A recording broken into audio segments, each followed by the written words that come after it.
त्याच्यातनं अजून एक व्यक्ती पुढे आलेली आहे, त्यांचं आडनाव चव्हाण म्हणून आहे, ज्यांनी आपल्या इथल्या छोट्या बाळाला आणत असताना चुकीच्या पद्धतीनं काही गोष्टी केलेल्या आहेत, ते रेकॉर्डवर आलेलं आहे.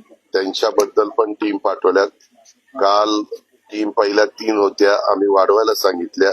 वाढवल्यानंतर सीपींनी सांगितलं होतं त्या सगळ्या टीमलाच की आज जर ते मिळाले नाही तर मग म्हणले ज्या काही पुढच्या गोष्टी करायच्या ते मला नाईलाजास्तव कराव्या लागतील.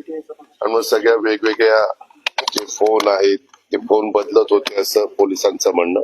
परंतु ते सगळे त्यांनी सापळे रचले आणि त्याच्यातनं त्या दोघांना पकडण्यात त्यांना त्या ठिकाणी यश आलं. कुठल्याही परिस्थितीत त्यांचे पीसी घेऊन त्यामध्ये वेगवेगळी जी कलमं आहेत त्या कलमाचा अंतर्भाव करून हे सगळी केस अतिशय चांगल्या पद्धतीच्या सरकारी वकील, मी त्यांनाही कुटुंबियांना विचारलं की तुमचं काय म्हणणं आहे. त्यांनी 1-2 नावं दिलेली आहे, त्यांच्याशी पण आम्ही बोलणार आहे. कारण उद्याच्याला सरकारी वकिलांच्यावर पण कुठलाही दबाव येता कामा नये आणि त्यांना न्याय कसपटे परिवाराला